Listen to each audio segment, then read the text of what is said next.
Di video ini khusus dibahas untuk teorema 12, kelipatan persekutuan terkecil, materi kelipatan persekutuan terkecil, mata kuliah teori bilangan, beserta contohnya. Teorema 12, jika C adalah suatu kelipatan persekutuan dari dua bilangan bulat tidak nol, yaitu A dan B, maka KPK dari A dan B membagi C, yaitu KPK dari A dan B membagi C. Ya, begini tulisannya. C adalah kelipatan persekutuan ya. Jadi, KPK-nya itu akan membagi habis kelipatan persekutuan yang lain.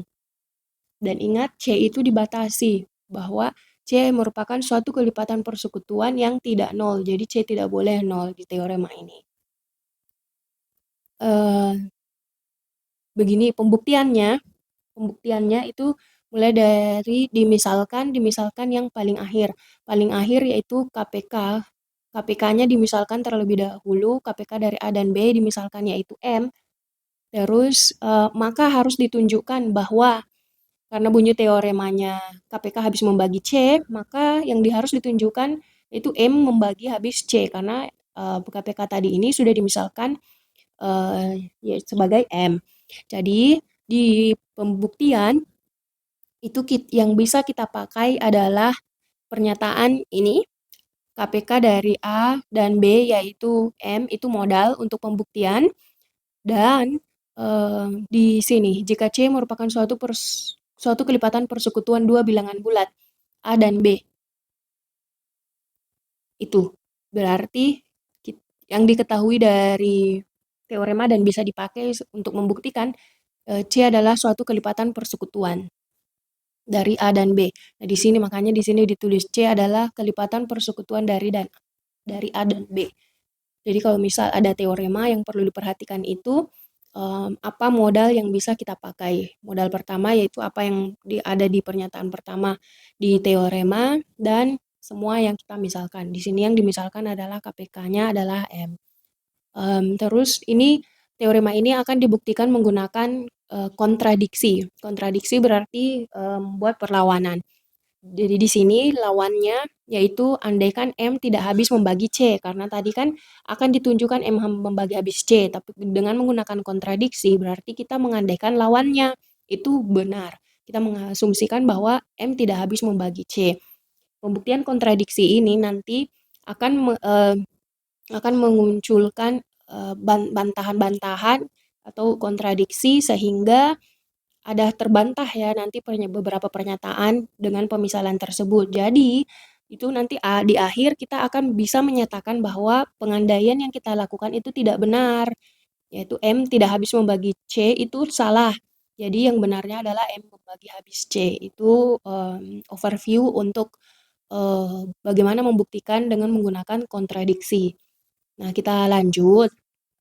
Di sini dengan menggunakan kontradiksi berarti kita mengandaikan M tidak habis membagi C. Nah, berdasarkan algoritma pembagian di teorema-teorema sebelumnya, itu boleh dicek, silahkan dicek algoritma pembagian, itu mengatakan bahwa jika M tidak habis membagi B, maka ada Q dan R. Q dan R ini berarti dua bilangan bulat baru, elemen Z, sedemikian sehingga, ini itu berarti sedemikian sehingga C sama dengan MQ ditambah R. Bilangan barunya yaitu Q dan R. Q ini merupakan hasil baginya dan R adalah sisanya. C tadi apa yang dibagi, terus M adalah pembaginya. Sesuatu C ini kalau dibagi pasti hasilnya nanti dapat Q terus sisanya R. Itu yang kita misalkan. Jadi kalau silakan diperhatikan algoritma pembagian bagaimana membentuknya. Yang sampai tertukar-tukar. Karena C adalah kelipatan persekutuan dari A dan B. Jadi kalau ditanya, ini kenapa bisa ditulis karena C adalah kelipatan persekutuan dari A dan B? Nah, itu diambil dari pernyataan awal teoremanya yang bisa kita pakai. Jika, maka. Jadi yang bisa kita pakai itu setelah kata jika, setelah kata maka, itu yang akan dibuktikan dan tidak bisa dipakai. Ya, setelah kata maka bisanya kita memisalkan saja. Oke, karena C kelipatan persekutuan dari A dan B, maka A membagi habis C dan B membagi habis C. Nah, ini dari mana? Kenapa bisa A habis membagi C dan B membagi habis C? Ini berdasarkan definisi yang awal tadi, kelipatan persekutuan ya. Definisi 4. Karena KPK dari A dan B adalah M. Nah, ini kalau ditanya lagi dari mana ini? KPK dari A dan B M. Itu berdasarkan ini yang dimisalkan tadi yang di awal. KPK-nya adalah M, maka A habis membagi M dan B habis membagi M. Nah, kenapa bisa muncul pernyataan begini? Karena ini berdasarkan definisi 5, definisi KPK. Tadi ini definisi, sebelumnya definisi 4, definisi kelipatan persekutuan. Definisi kelipatan persekutuan. Kalau definisi 5 ini definisi KPK. Nah, sudah diperoleh bahwa A habis membagi M dan B membagi habis M, itu bisa dinyatakan A habis membagi QM. Maksudnya, kenapa bisa jika A habis membagi M, maka A juga membagi habis QM, karena kelipatan Q. Di sini kita tambah saja bilangan yang lain, yaitu Q. Kalau A membagi habis suatu bilangan tertentu, maka A juga pasti habis membagi kelipatan apapun dari M. Nah, kelipatannya kita simbolkan dengan Q. Terus, karena kan di sini A membagi habis C. A membagi habis C ini dari mana? Dari sini, dari sebelumnya A membagi habis C. Ini A membagi habis C, terus maka A juga membagi habis C, juga membagi habis QM. Karena kan tadi QM. Jadi kalau dilihat C sama dengan MQ ditambah R. Berarti A membagi habis ini MQ, A membagi habis C, sehingga A membagi habis juga R.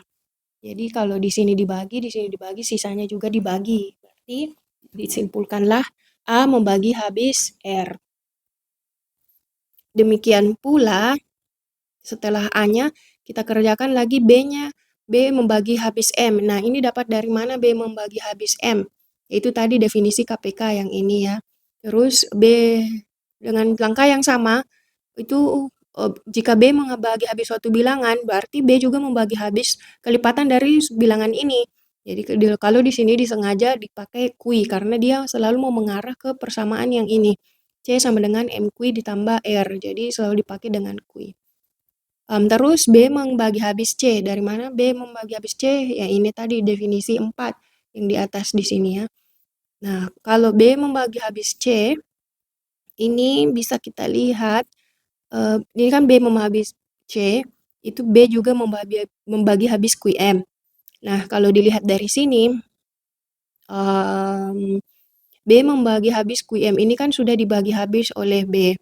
Terus C juga dibagi habis oleh B. Sehingga R juga ini tentu bisa dibagi habis oleh B. Sehingga di sini kesimpulannya B habis membagi R.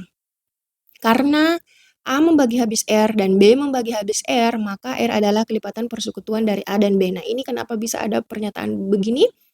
Karena menggunakan definisi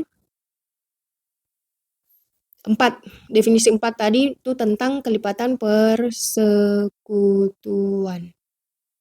Jadi itu ya, definisi kelipatan persekutuan. Tetapi karena kelipatan persekutuan terkecil dari A dan B adalah M, nah ini dapat dari mana? Itu dari pemisalan. Tadi kan yang dimisalkan AB, KPK AB adalah M. Dan R lebih dari 0 dan R kurang dari M. Nah ini jangan dibaca 0 kurang dari R kurang dari M. Ini harus dibaca dari tengah. R-nya lebih dari 0, R-nya kurang dari M. Itu dari mana dapatnya? Dari yang diandaikan semua tadi ya, yang diambil. Nah ini. Karena sisa memang harus lebih kecil dari pembaginya. R itu sisa, M pembagi. Nah, muncullah kontradiksi. Kenapa bisa kontradiksi? Silakan diperhatikan. Di sini ada ini yang penting ya, karena kita harus sadar yang mana yang berkontradiksi. Di sini kan dinyatakan sebelumnya R adalah kelipatan persekutuan dari A dan B, R ya. Sedangkan M adalah kelipatan persekutuan terkecilnya. Jadi, M itu karena terkecil, berarti dia M kurang dari sama dengan R seharusnya. M kurang dari sama dengan R. Nah, kenapa bisa KPK-nya lebih kecil dari sama dengan kelipatan persekutuan lainnya? Ini kan berdasarkan definisi 5. Definisi 5 tentang KPK. Nah, M kurang dari sama dengan R ini kontradiksi dengan pernyataan yang ini, R kurang dari M. Dari mana datangnya R kurang dari M? Karena pemisalan yang tadi, gara-gara kita memisalkan M tidak habis membagi C, muncullah R kurang dari M melalui algoritma pembagian. Nah, dua pernyataan ini itu bertentangan atau kontradiksi ya.